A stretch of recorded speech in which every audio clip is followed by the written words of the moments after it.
Hello po mga kaibigan, welcome po kayo sa YouTube channel ko. Magbabahagi po ako sa inyo ng kahoy na sinukuan na tinuro po sa akin ng aking mga gabay na mga engkantong putian.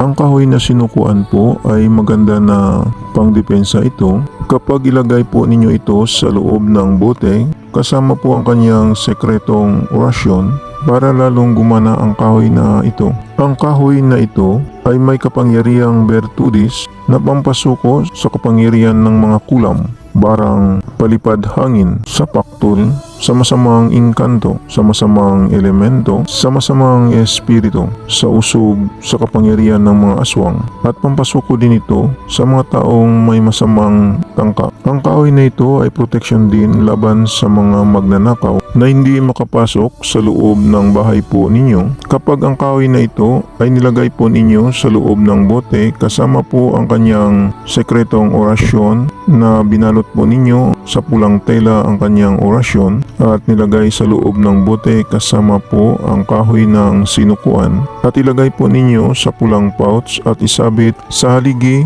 ng inyong bahay na nakaarap sa silangang bahagi ay magbibigay po ng protection sa bahay po ninyo na hindi makapasok ang mga magnanakaw at hindi makapasok ang mga masamang kapangyarihan katulad ng kulam, barang, paktol, palipad hangin, mga masamang engkanto, mga masamang espiritu, mga masamang elemento. Basta nakasabit po ang bote oil ng sinukuan, nakasama ang kanyang orasyon sa loob ng bote at nasabit po ninyo ito sa aligi ng inyong bahay na nakarap sa silangang bahagi. Pag gagamitin po ninyo ito na pang protection sa inyong sarili, ay ilagay lang po ninyo ito sa pulang pouch at palagi ninyong dalhin sa katawan po ninyo. Magbibigay po ito ng protection sa inyo laban sa masamang tangka ng tao, pampasuko din sa taong masungit o sa taong nagagalit, at pampasuko din sa masamang kapangyarihang itim katulad ng mga kulam, barang, paktol, palipad hangin, mga masamang engkanto, masamang espiritu, sa mga masamang elemento, sa usog at sa kapangyarihan ng mga aswang na hindi po gagana sa inyo ang kanilang kapangyarihang itim. Ang buti oil kahoy ng sinukuan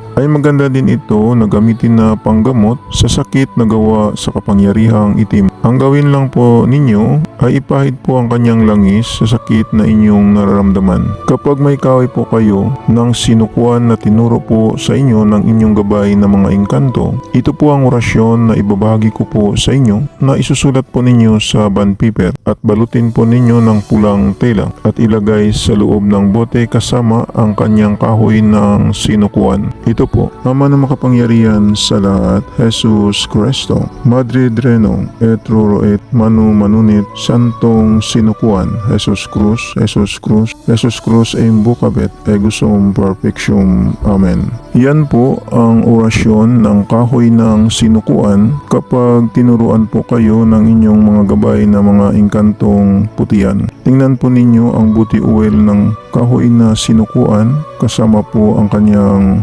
orasyon na nabalot sa pulang tela.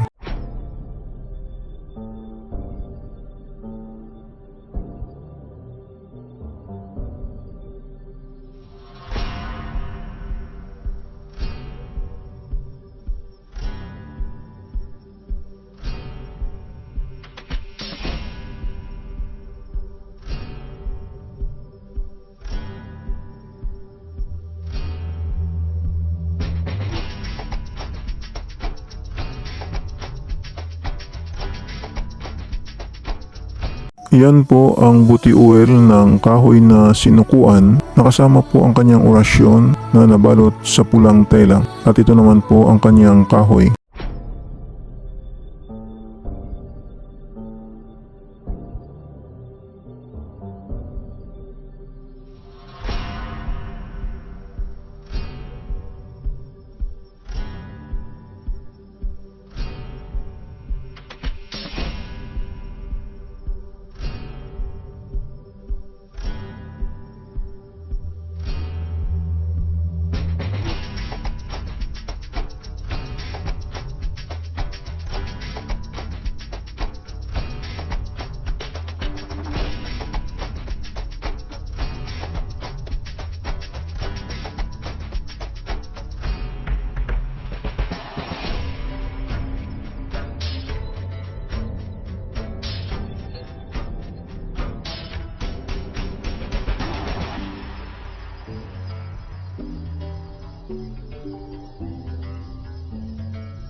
Yan po ang kahoy ng sinukuan na tinuro po sa akin ng aking mga gabay ng mga engkantong putian. Sa mga viewers at subscriber ng Milagro de Santo Cristo, maraming salamat po sa inyong panunood at maraming salamat din po sa pag-follow po ninyo sa aking shop sa Shopee at sa aking Facebook page ng Milagro de Santo Cristo. At mag-subscribe naman po kayo sa YouTube channel ko.